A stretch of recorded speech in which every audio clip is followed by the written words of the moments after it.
Hey there, thanks for joining me today. Let me ask you something. Did you know there's a provision in the Constitution that could actually bar a person from becoming president? Sounds like a plot twist, right? Well, it's true, and it's called Section 3 of the 14th Amendment. Lately, there's been a lot of discussion around whether Congress could use this clause to stop Donald Trump from taking office again.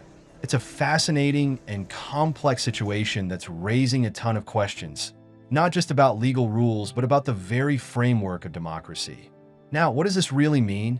Today, I want to walk you through what Section 3 is all about, the arguments for and against using it, and whether Congress could realistically take such a step.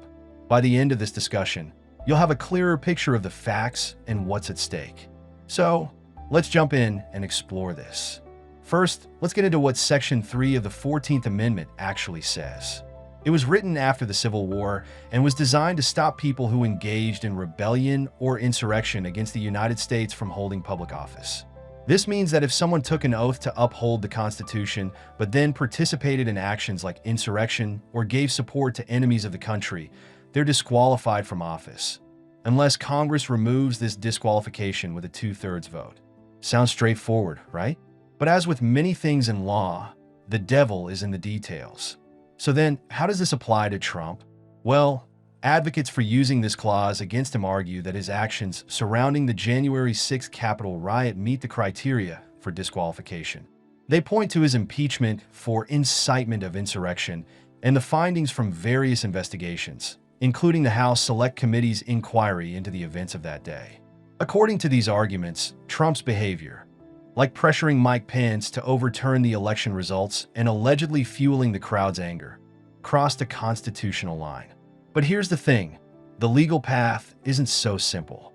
First off, Trump was acquitted in his impeachment trial because the Senate didn't reach the 2/3 majority needed to convict him. This leaves his status somewhat unresolved.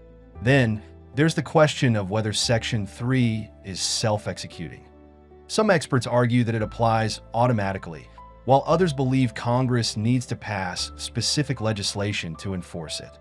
The Supreme Court has also weighed in, saying that individual states can't unilaterally disqualify federal candidates, but it hasn't definitively ruled on whether Congress can act under this clause.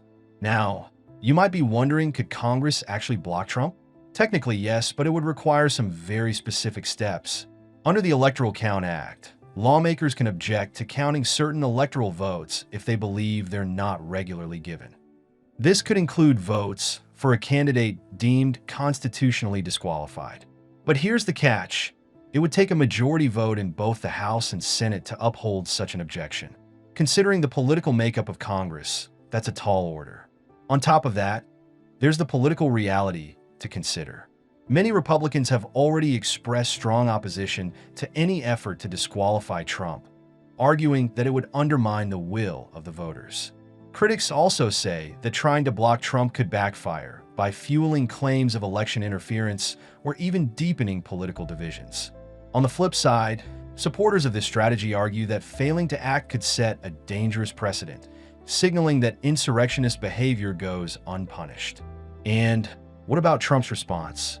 As you might expect, he and his allies strongly reject these efforts, calling them partisan attacks.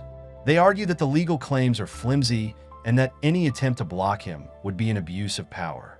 And let's not forget, Trump's victory in the 2024 election adds even more weight to this debate. So, where does this leave us? For now, the likelihood of Congress taking action seems slim, but the conversation is far from over. The real question is what this controversy means for our democracy. Is this about holding people accountable to the Constitution, or is it about political maneuvering? And how do we balance these concerns without tearing the country further apart? It's a lot to think about, isn't it? And while there's no easy answer, staying informed is the first step. Let me know your thoughts in the comments. Do you think Section 3 should apply here? Or is this a step too far? I'd love to hear your perspective. Thanks for watching, and I'll see you next time.